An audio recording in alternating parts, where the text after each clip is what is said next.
Hello Carlo Ancelotti, আমি Neymar বলছি। আপনি শুনতে পাচ্ছেন কি? গোলটা আমি পেয়ে গেছি বস, এখন আর কেউ আটকাতে পারবে না। বিশ্বকাপে এখন আর আমাকে ডাকতেও আপনার কোনো চিন্তা করতে হবে না। কে জানে নেইমার আজ কি এই কথাই বললেন কিনা। আজ যদি কার্লো আনচেলত্তি নেইমারের খেলা দেখে থাকেন, তাহলে বিশ্বকাপ দলে নেইমারকে রাখতে তার আর কোনো গড়িমসি করার কথা নয়। নেইমার আজ গুইনা 2 গোল দিছে, খেলছে একেবারে একের খেলা। শুধু তাই না, গোল দিয়া একদিনেই মনে হইল নেইমার তার ভিতরে থাকা সব রাগ দুঃখের হিসাব নিকাশ কইরা ফেলছে। প্রথমে গোল দিয়া মুখে আঙ্গুল দিয়া দেখাইলো চুপ। মনে পড়লো কয়েকদিন থাইকা ব্রাজিলের মিডিয়া নেইমার রে নিয়া বেশ আলতু ফালতু কথা কইতেছে। ইভেন ব্রাজিল মিডিয়ার একটা বড় অংশ নেইমারের জাতীয় দলের হয়ে আর দেখতেই চায় না। তারা মনে করে নেইমারের এখন যে ফিটনেস আছে এটা একটা বোঝা, এটা ভালো কিছু না। নেইমার মনে হইলো প্রথমেই তাদেরকে কইলো এইবার তোরা চুপ কর। এরপরে নেইমার গেল কর্নার ফ্ল্যাগের কাছে গিয়া নেইমার একটা সাম্বা নাচ দিল, যেই সাম্বা নাচটা আবার ঠিক ভিনির মতো। এই কাজ করে আবার সে ভিনিরও জানায় দিল, ছোট ভাই প্যারা নাই, বড় ভাই আছি সাথে, টেনশন কইরো না। ভিনির এই খারাপ সময়ে ভিনিরও একটা সাপোর্ট দিল, পাশাপাশি বর্ণবাদের বিরুদ্ধে নিজের অবস্থান স্পষ্ট কইরা দিল। এরপর আবার নিজের সেই চিরচেনা সেলিব্রেশন। 2 নম্বর গোলের পর নেইমার তার নিজের স্বভাব সুলভ সেলিব্রেশন করেছে। তবে 2 নম্বর গোলটা ছিল একেবারে দেখার মতো। এইটা যে দেখছে সে বুঝছে নেইমার এখনো হারায় যায় নাই। এই গোলের পর একটা জিনিস দেখলাম এবং বুঝলাম, নেইমার তার সকল জবাব কিন্তু মাঠেই দিল, মাঠের বাইরে কিছুই কইল না।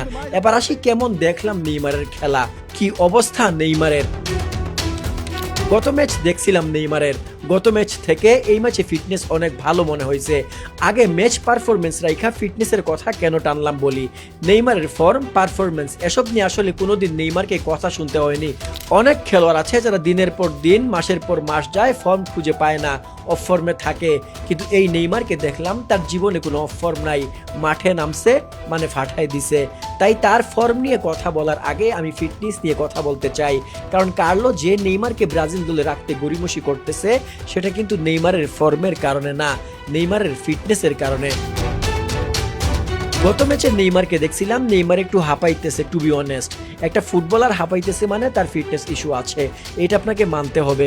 কিন্তু আজকে সে জোড়া গোল দিল। এই ম্যাচটায় নেইমার অনেক বেশি অ্যাক্টিভ ছিল, এমনকি এই ম্যাচে সে প্রচুর দৌড়াইছে। হিটম্যাপ যদি দেখেন তাইলে দেখবেন মাঠে প্রায় পুরোটা জায়গায় নেইমার আজকে দৌড়ায় খেলছে, এক জায়গায় বসে থেকে খেলে নাই। এই হিটম্যাপে বাঁ পাশের দিকে খেয়াল করতে পারেন। আর নেইমারের 2টা গোলই সে বলতে গেলে বাঁ প্রান্ত থেকে করছে। বাঁ পাশে সে ত্রাস হয়ে গেছিল আজকে, 2-3 জন প্লেয়ার মিলেও তারা আটকাইতে পারে নাই। সুতরাং ফিটনেসের পরীক্ষায় নেইমার পাশ করে ফেলছে। এখন আর ভুগিচুগি বইলা নেইমারকে দল থেকে বাদ দেওয়ার যে কানাঘুষা আমরা শুনতেছি, সেইটা বাদ দিতে হবে।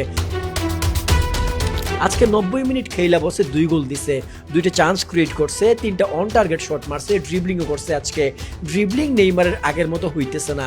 অবশ্য এই বয়সে আইসা 20-21 বছরের নেইমারের ড্রিবলিং আশা করাও বুকমি, তার উপরে আবার এতগুলো সার্জারি, সব মিলে আশাবাদী। নেইমার অনেক ইমপ্রুভ করছে নিজের ফিটনেসের। বিশ্বকাপের আগে আশা করতেছি একেবারে সেই চিরচেনা নেইমারকে আমরা ফিরে পাবো। কি মনে করেন, কার্লো আনচেলত্তি কি নেইমারকে তার ব্রাজিল দলে রাখবে?